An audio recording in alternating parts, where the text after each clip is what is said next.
Welcome to our roundtable discussion on one of history's most devastating pandemics, the Black Death, which ravaged Europe and Asia from 1347 to 1351. My name is Dr. Laura Hawley, a socio-economic historian and family physician. Today we dive deep into the historical, epidemiological, and societal impacts of this catastrophic event. Dr. Tasha Washington here. I'll be bringing insights from the medical historical perspective, especially focusing on how medieval society's understanding of disease influenced their responses to the Black Death. I'm Dr. Arthur Hastings, an epidemiologist.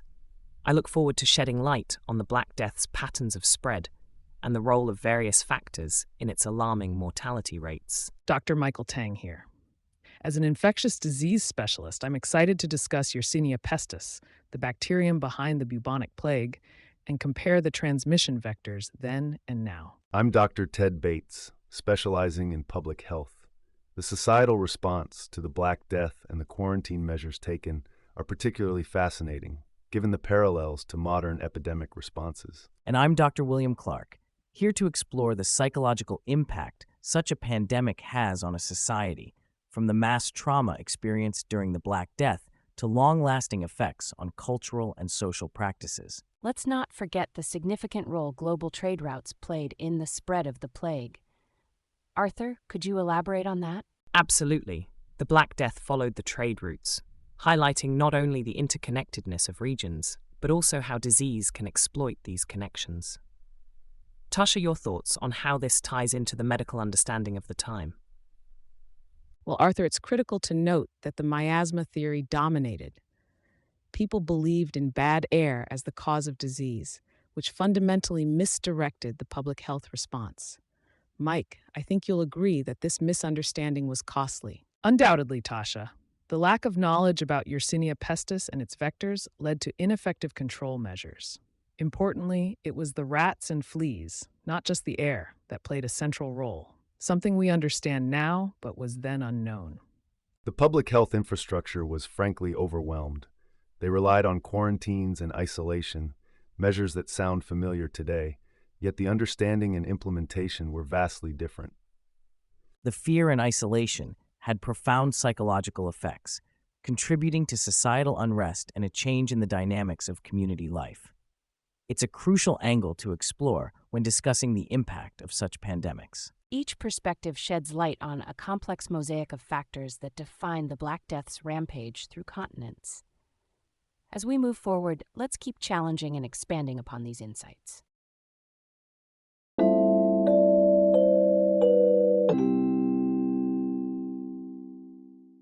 Let's dive into the origins and spread of the Black Death across Europe and Asia.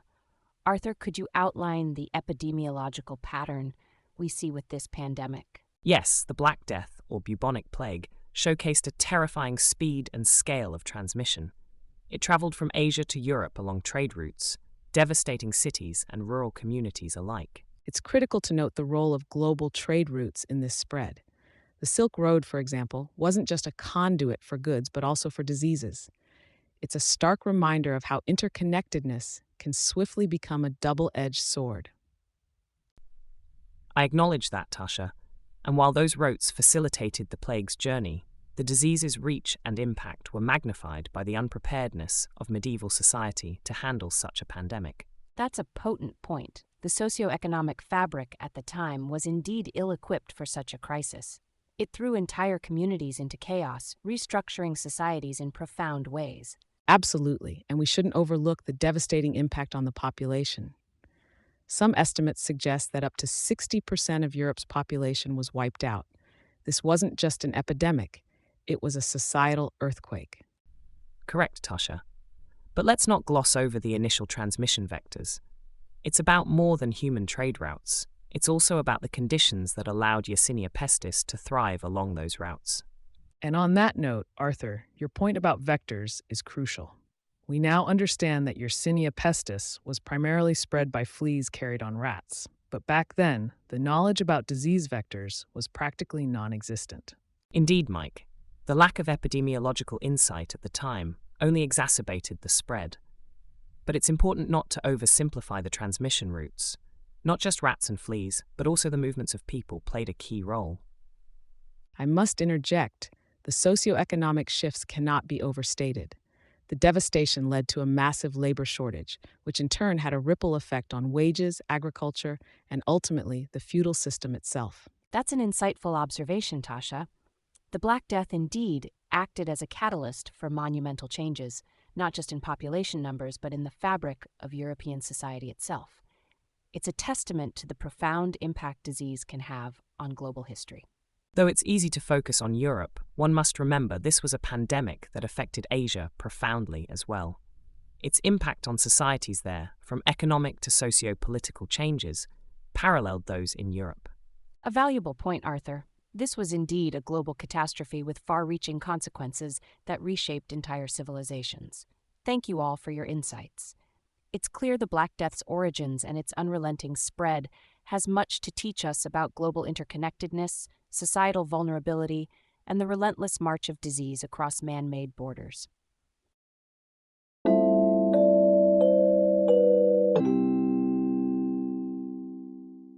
Let's dive into the medical understanding and theories of disease during the 14th century. The Black Death's rampage across Europe wasn't just a tale of tragedy. It was also a chapter of confusion and desperation in understanding disease. Indeed, Laura. The predominant theory was miasma, the belief that diseases were caused by corrupt air. It's fascinating yet somewhat tragic, as they couldn't see the microorganisms responsible. Their understanding was based on what they could see and smell. While miasma might seem like a rudimentary concept to us today, it's critical to acknowledge that people were relying on their senses and the knowledge available at the time. However, we now know that Yersinia pestis, a bacterium, was the real culprit, transmitted by fleas from rats to humans. And let's not overlook the psychological impact of these medical theories on society. Believing that bad air spread the plague would have exacerbated fear and paranoia, contributing to a climate where individuals were afraid of their own environment. True, William, but let's not dismiss the logical basis behind miasma theory entirely. They observed disease spreading through areas with poor sanitation and logically concluded that foul air from these places was responsible. Misguided, yes, but not without reason. I appreciate your point, Tasha, but I must emphasize the leap we've made from miasma to understanding vector-borne diseases. Establishing the role of fleas and rats was pivotal, not just for combating plague, but for infectious disease control in general. Exactly, Mike. And this transition underscores the importance of epidemiology in understanding disease patterns. The shift from miasma to germ theory was monumental, changing how we approach public health interventions. Arthur, while epidemiology has indeed reshaped our approach, we must remember the socio-economic contexts in which these theories evolved. They were not merely scientific evolutions, but responses to the disease's devastating impact on society, which demanded explanations and solutions, however flawed. It's evident that our grasp of the Black Death is enriched by understanding these historical theories of disease, not only for historical insight, but in appreciating the growth of medical science. It shows us how far we've come, and yet how desperate times can birth theories that shape societal and medical responses to disease. And while we've come far, the legacy of these theories in informing public health policy and medical practice cannot be understated. It was the beginning of a journey towards a scientific understanding of disease, one that continues to evolve. The psychological angle is fascinating, as fear of the unknown drove people to accept or reject these theories, influencing public health decisions. The human aspect of epidemiology, seen through the lens of history, provides invaluable lessons on managing pandemics. Precisely, William. The dialogue between past and present, theory and practice, illustrates not just a battle against disease, but against the limits of our understanding. As we've traversed from miasma to germ theory, we've not just changed our strategies, but our very relationship with the invisible world of pathogens.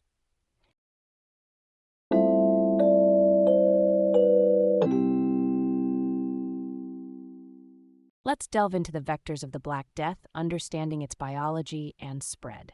Mike, kick us off with the basics of Yersinia pestis. Yersinia pestis is a bacterium that causes bubonic plague, primarily transmitted through the bite of infected fleas that have fed on infected rodents, notably rats. It's a zoonotic disease, meaning it can be transmitted from animals to humans. The urban environment amplified this issue.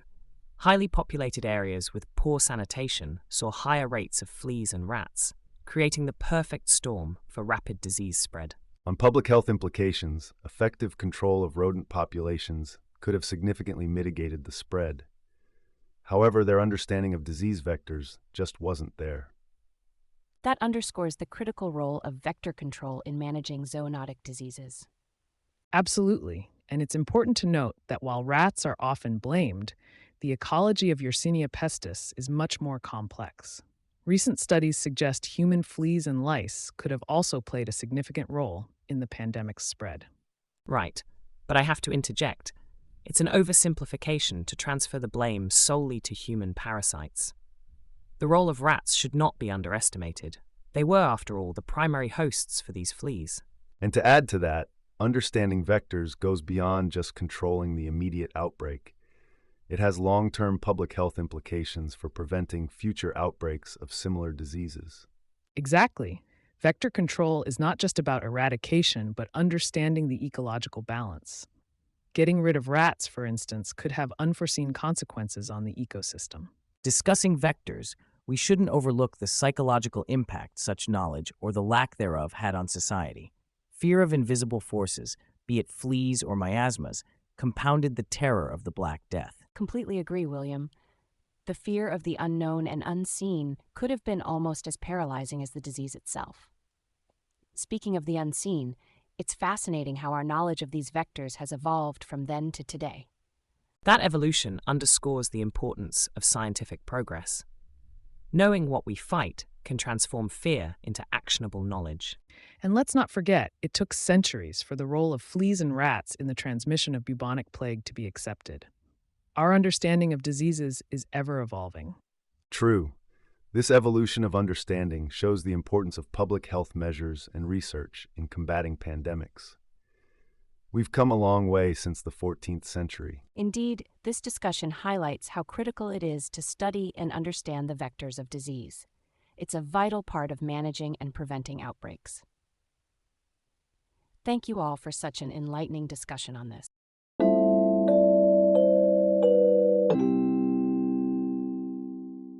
Let's delve into the epidemic preparedness and response in medieval Europe. It's critical to understand these dynamics to appreciate the broader societal impacts. Ted, could you kick us off with medieval responses to epidemics? Absolutely. Medieval Europe's infrastructure for public health was rudimentary, but there were strategies. Cities and towns would often isolate the sick, and eventually we saw the advent of quarantine measures. These were initially crude but pivotal in managing epidemics. That's a valid point, Ted, but we must not ignore the variability in these responses. Some regions were quick to isolate, while others were disastrously slow, allowing the disease to spread more widely than it might have otherwise. The effectiveness varied dramatically from one locale to another. Arthur brings up an important distinction. The variance in responses could be an epidemiological study in itself. Laura, from a socio-economic perspective, how did these responses impact labor and social structures? Well, Laura, the labor shortages following the Black Death led to a significant power shift. For the survivors, wages increased and serfdom began its slow decline. These public health responses indirectly accelerated social restructuring. I'd argue that the establishment of quarantines and the shifting labor dynamics were a sign of adaptability. Societal structures were fundamentally altered, not just because of mortality rates, but because of how communities reacted to contain the plague. It's fascinating, yet we should not romanticize such measures. The adoption of quarantine sometimes led to social isolation and economic stagnation in certain areas. The long-term benefits to labor do not offset the immediate human costs. Mike, though the human cost was indeed tremendous, from an epidemiological standpoint, those measures were essential. They laid groundwork for modern epidemic responses. Without such drastic actions, then, our understanding of public health measures would be impoverished. While I respect that viewpoint, Arthur, it's critical to note that not all responses were beneficial or based on an understanding of the disease's transmission. Some responses were based on fear rather than science. leading to social stigma and further marginalization of the afflicted. Indeed, Ted, the balance between necessary public health measures and their social implications is a fine line to walk, even in contemporary times. Mike, could you expand on how these medieval responses compare to today's approach to pandemics? Sure, Laura. Today's responses are grounded in a better understanding of disease transmission, but the principles remain similar. Quarantine, isolation, and community health measures have evolved, but are essentially practices honed over centuries, including during the Black Death era. I must highlight the psychological perspective here. The societal impact of these medieval measures, including isolation and stigma, mirrors the mental health challenges faced in modern pandemics. The psychological fallout from such measures can be as devastating as the disease itself. Thank you, William. That's an essential aspect to consider. As we've seen, the medieval responses to the Black Death have impacted not just the physical, but also the socio-economic fabric and psychological well-being of society. Each of these responses has shaped the foundational principles of modern public health. Does anyone have final thoughts on this topic? Just to re-emphasize, while we critique these medieval responses, it's important to recognize that they were monumental in the evolution of public health. Learning from the past, both successes and failures, is crucial in refining our responses to future pandemics. Precisely, Arthur. Every historical response provides learning opportunities for better management of future health crises. It's the continuous adaptation and improvement that have been key to humanity's survival through pandemics. Excellent points, everyone. This discussion highlights the complexity of medieval responses to the Black Death and their long-lasting impacts. It's clear that the actions taken during this time were foundational in the evolution of epidemic preparedness and public health strategies. Thank you all for your insights. Let's move on to our next segment.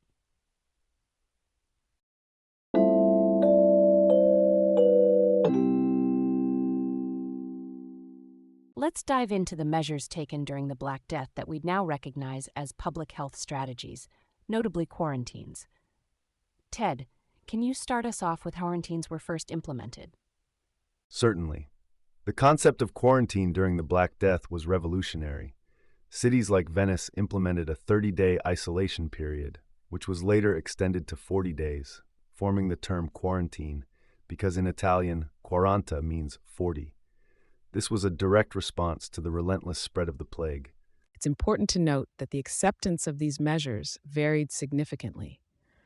While some saw the logic and necessity, others saw it as an infringement on their personal freedoms, leading to widespread resistance. This discord is not unlike the public health debates we see today. I must add, the implementation of quarantines, although a bold move, lacked the epidemiological understanding we have today. These measures were based on observation rather than an understanding of how diseases spread at a microbial level. That's a crucial point, Arthur. The methodology was there, but the rationale was rooted in fear and desperation rather than scientific understanding. Despite that, it's fascinating how these measures did provide some level of containment. I have to interject, Mike. While it's true that the rationale wasn't scientifically informed, we cannot dismiss the effectiveness of these measures entirely. They laid the groundwork for modern epidemic management strategies. And let's not underestimate the psychological impact of isolation and quarantine measures. The fear and uncertainty bred by the Black Death were exacerbated by these isolation measures, impacting the societal psyche significantly. An interesting perspective, William.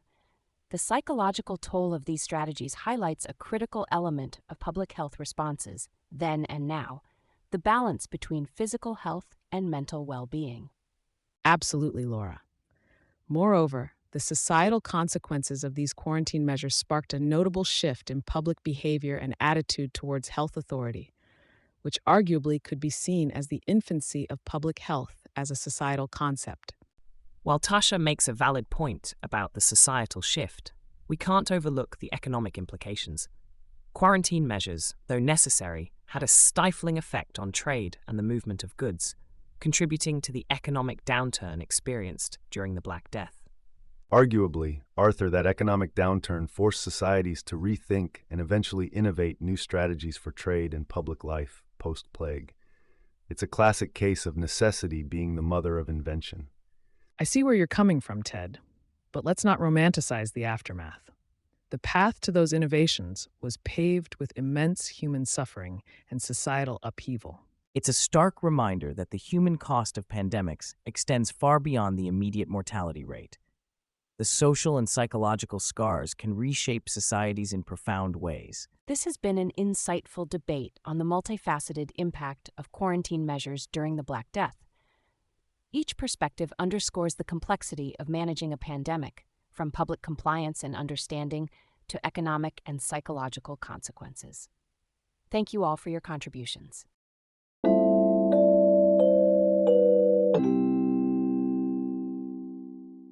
The socioeconomic impacts following the Black Death were profound, reshaping labor markets and wages significantly. Widespread mortality led to a drastic reduction in the workforce, causing wages to increase as labor became more valuable. Indeed, Laura, the demographic data from that era clearly shows a sharp decline in population, which in my view directly fueled the wage increases. But we must also consider geographic variation in these changes.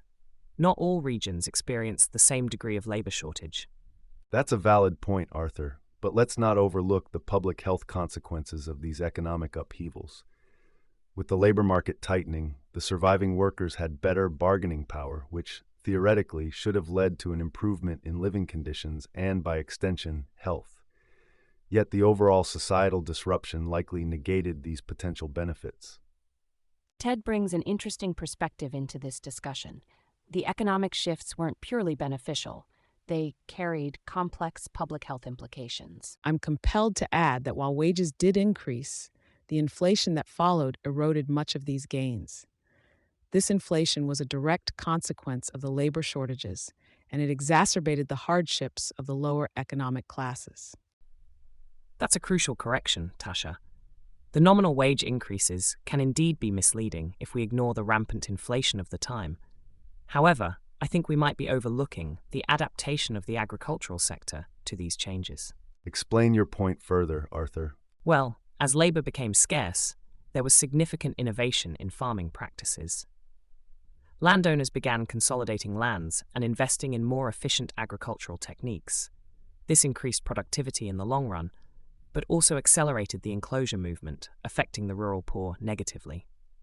Arthur and Tasha highlight the paradox of the post-Black Death economy. On one hand, wage increases and agricultural innovations, on the other, inflation and displacement of the rural poor. It's fascinating to observe the socio-economic dynamics, but let's not forget the psychological impact these upheavals had on society. Increased wages didn't necessarily equate to improved quality of life, especially considering the emotional and psychological toll of surviving such a widespread tragedy. William raises an excellent point. The psychological scars left by the plague profoundly affected societal attitudes towards work, life, and even religion. This discussion underscores the multifaceted impact of the Black Death on the socio-economic structure of Europe. It wasn't just about the immediate aftermath, but also about how it set the stage for long-term economic and social transformation. Absolutely, Laura.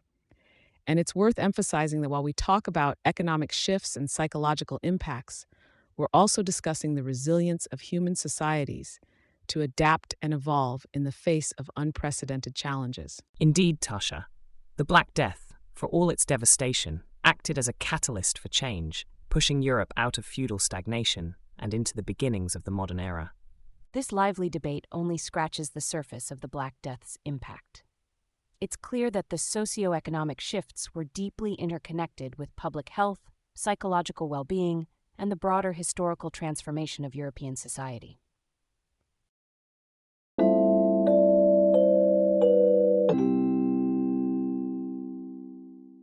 Beginning our discussion on agricultural changes post-Black Death, it's crucial to understand how labor shortages dramatically altered land use. Landowners faced with fewer peasants had to adapt, leading to a decline in labor-intensive crops. Indeed, Laura, and it's this shift that inadvertently empowered the surviving peasants. They could demand better conditions and wages, fundamentally altering the feudal system. It's a pivotal socio-economic transformation. While that's correct, it's also important to highlight the broader demographic changes. The labor shortage wasn't just about empowering workers, it transformed the very structure of rural economies across Europe. The data on demographic shifts provide a clear link between the Black Death and accelerated changes in agriculture. Adding to Arthur's point, from a public health perspective, these agricultural changes likely had impacts on nutrition and general health. With shifts in crops and possibly better wages, could this have led to an improvement in the average diet? Potentially, Mike, but it's not a straightforward correlation.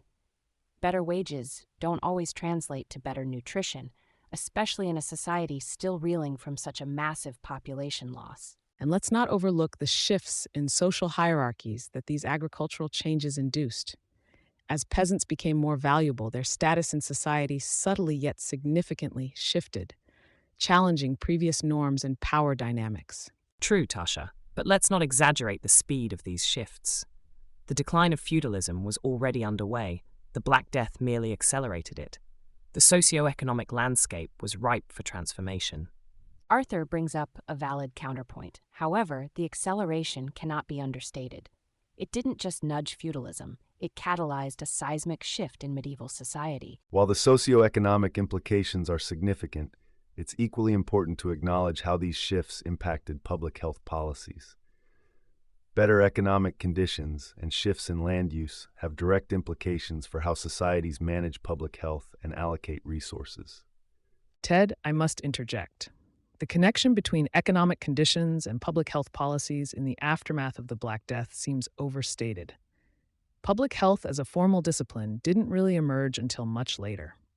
Yet, Mike, the groundwork for modern public health strategies, like quarantine, has its roots in this period.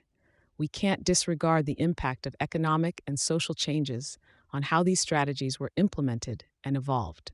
Navigating through these varied perspectives, it's clear that the Black Death's impacts on agriculture and land use had multifaceted consequences, influencing societal structures, public health, and the economy.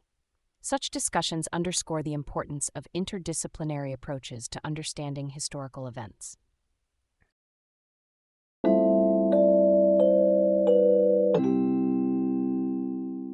Moving on, the psychological and societal responses to mass mortality during the Black Death had profound effects.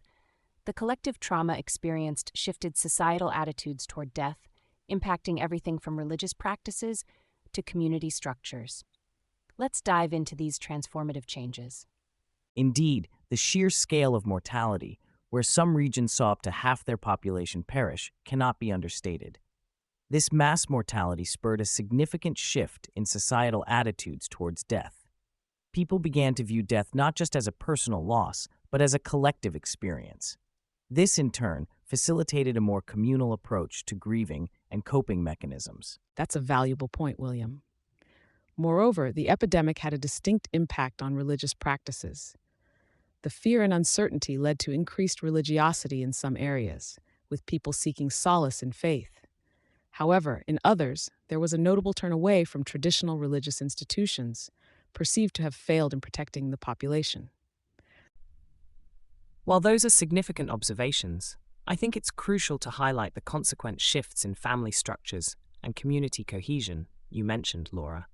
The Black Death accelerated the disintegration of the feudal system, leading to more nuclear family units and altering the traditional communal living arrangements. This was not just a response to mortality, but a necessary adaptation to the socio-economic transformations that followed. Arthur brings up a critical transition in our social organization post-plague. This adaptation can also be seen in how communities came together in the face of widespread loss, despite the initial breakdown of traditional structures. To build on Laura's point, this led to notable changes in public health policies and practices. The necessity to manage the living conditions and health of the populace became more apparent, setting the stage for modern public health strategies. The collective response to the plague, despite the immense fear and uncertainty, laid the groundwork for more organized community health efforts. It's interesting, Mike, yet I must emphasize the variation in public responses. In some cases, communities entrenched themselves in fear and superstition, targeting minorities or those believed to be spreading the disease. While it's true that this period highlighted the need for better public health infrastructure, it also showcased the darker side of societal responses to pandemics. Ted, that's an essential reminder of the psychological effects of pandemics. Fear and grief can lead to irrational responses, but they can also foster community solidarity and innovation in public health practices. Understanding this duality is fundamental to our approach to contemporary and future health crises. And let's not underestimate the transformation in the perception of divinity and the consequent religious upheaval. While some found solace in faith, the question of why led many to challenge existing religious narratives, catalyzing significant shifts in theological thought. Certainly, Tasha, but we must not overlook the demographic and economic consequences that underpinned these shifts. Labour shortages and economic upheaval forced a reconsideration of societal hierarchies, indirectly affecting both family structures and community cohesion. It's clear that the Black Death's influence on psychological and societal structures was profound and multifaceted. From shifts in family dynamics and religious practices to the very foundation of community cohesion and public health initiatives, its impact resonates through centuries. As we analyze these changes, we gain insights not only into human behavior in the face of disaster, but also into the capacity for societal adaptation and change. Precisely, Laura. Studying these responses offers us invaluable lessons on managing collective trauma and preparing for future pandemics. Understanding history is pivotal in crafting informed, effective public health strategies. Agreed, William. The past, with all its tragedies and triumphs, serves as a guidepost for future public health planning and implementation. Our response to the Black Death, flawed and varied as it was, highlights the enduring human capacity to adapt, to survive, and eventually to thrive. Well, it's evident that the Black Death has offered us a unique lens through which to view societal and psychological responses to pandemics. The dialogue today underscores the value of learning from history to navigate future challenges. Let's carry these insights forward as we continue our discussion.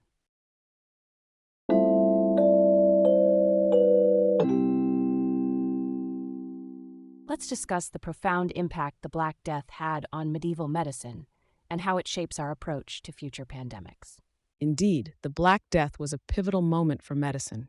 It catalyzed shifts away from purely humoral theories towards more empirical observations, although this change was gradual. That's right, Tasha. However, it's crucial to acknowledge that while there was progress, the understanding of pathogens like Yersinia pestis came much later. The immediate aftermath was more about coping and surviving than understanding. And let's not forget the public health policies. The concept of quarantine, though rudimentary, started with the Black Death. These measures were the precursors to our modern public health strategies. Absolutely, Arthur. The birth of public health measures can be traced back to this era. Yet it's essential to be critical of how these measures were implemented. They were often based on fear and misunderstanding, which had significant implications. Ted, while I agree that fear played a huge role, it's also necessary to acknowledge that people did what they could with the knowledge they had. This period laid the groundwork for the medical profession and public health policies. But let's be clear, the understanding was still far from accurate. The breakthroughs in bacteriology and understanding infectious diseases were centuries away. The real turning point came much later with figures like Pasteur and Koch. A good point, Mike.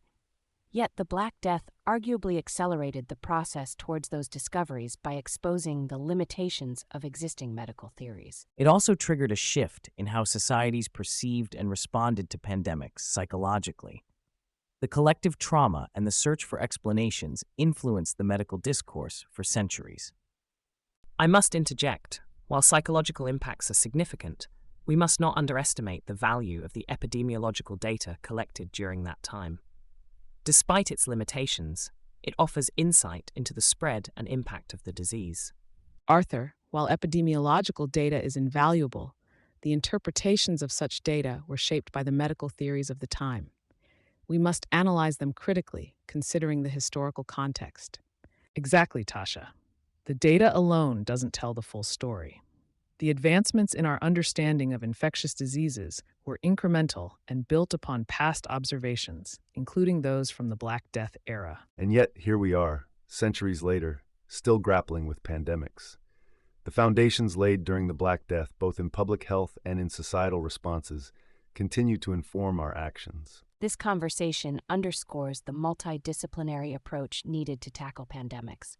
From historical lessons to modern scientific understanding and public health strategies, the Black Death continues to offer valuable insights. Indeed, Laura. Understanding the psychological, social, and medical dimensions of past pandemics enriches our response to current and future pandemics, reminding us of the importance of a holistic approach. While we've come a long way since the Black Death, the core challenges of pandemic preparedness, public response, and medical practices remain. It's crucial we continue learning from history to shape a more resilient future. Thank you, everyone, for a thought-provoking discussion.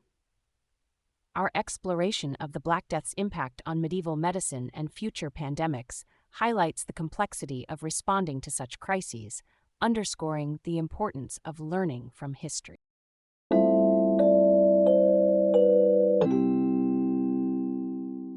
Let's delve into the long-term effects of the Black Death on European society and culture.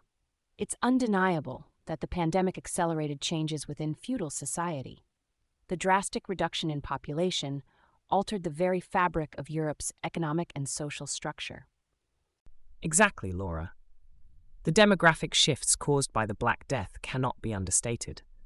With the labor force decimated, the survivors found themselves in a much more negotiable position regarding wages and working conditions, fundamentally altering the landlord-serf dynamic that had been the backbone of feudalism.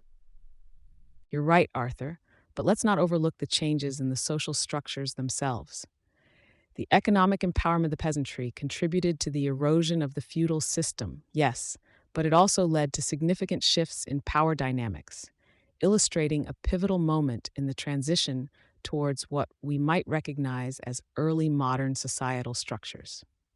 On the point of societal structures, the Black Death also catalyzed advancements in medical science and public health.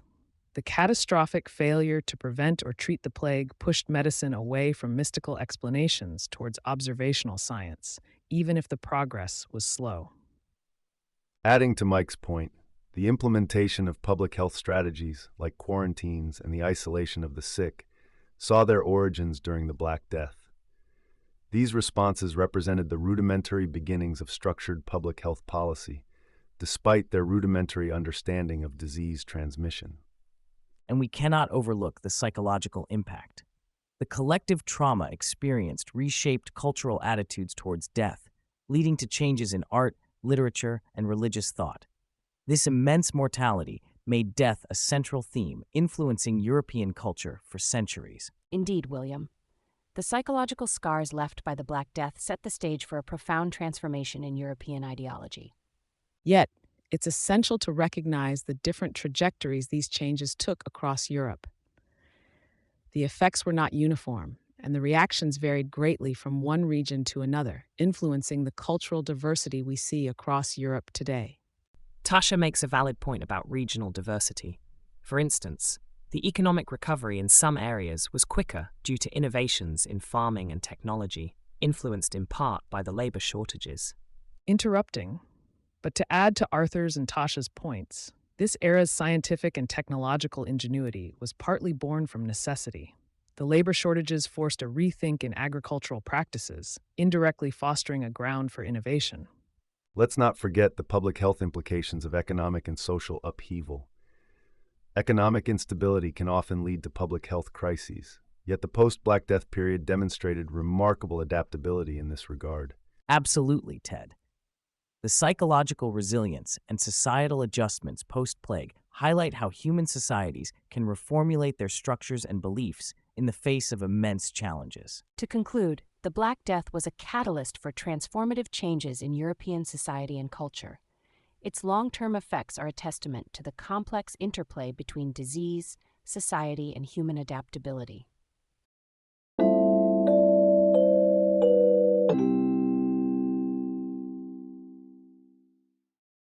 Let's start our final thoughts.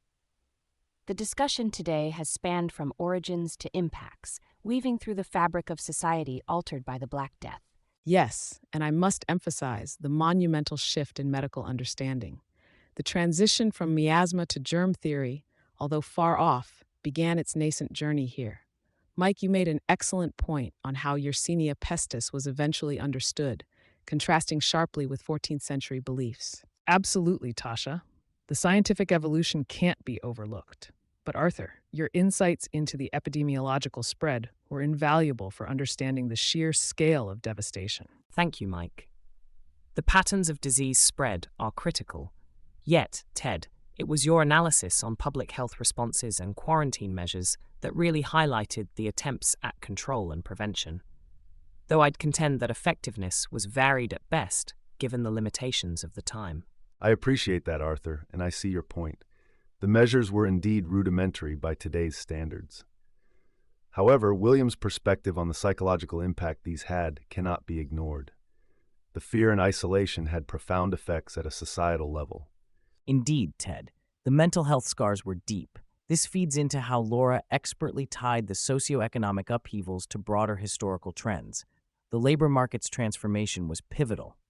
This brings us to an important conclusion: the relevance of historical pandemics in understanding present and future outbreaks. Each of you has brought a unique lens to this discussion, emphasizing the complexity of the Black Death's impact. And yet, there's still a thread of disagreement on the magnitude of impact across disciplines, something that enriches our understanding even further. Correct, Tasha. While we agree on many fronts, our debates have shown that history is nuanced and multidimensional. Especially when it comes to comparing medieval and modern responses. The evolution of public health strategies is a testament to human ingenuity and adaptability. Adaptability, yes, but we must be wary not to overestimate modern advances. The recent pandemics serve as a humbling reminder of our vulnerabilities. And let's not forget the human element. The psychological toll cannot be understated. The lessons from the past are clear if we choose to heed them. Precisely. Our multidisciplinary approach underscores the importance of a comprehensive view. It's vital we continue to analyze history with as many lenses as possible to inform our actions in the present and future. Indeed, Laura, history is not just a mirror to the past, but a guidepost for the future. A sentiment I fervently agree with. Understanding the Black Death isn't just academic. It's a crucial endeavor in preparing for future pandemics. And it's the biological understanding, intertwined with socio-economic and psychological insights, that will strengthen our responses. That's our collective mission, to inform and prepare using history as our baseline. For only by truly understanding the impacts at every level can we hope to mitigate future crises with any real effectiveness. Thank you all for such an engaging and insightful discussion. The Black Death, through our varied perspectives, has revealed itself not just as a historical event, but as a monument of learning for humanity. Let's continue to dissect, debate, and learn from it.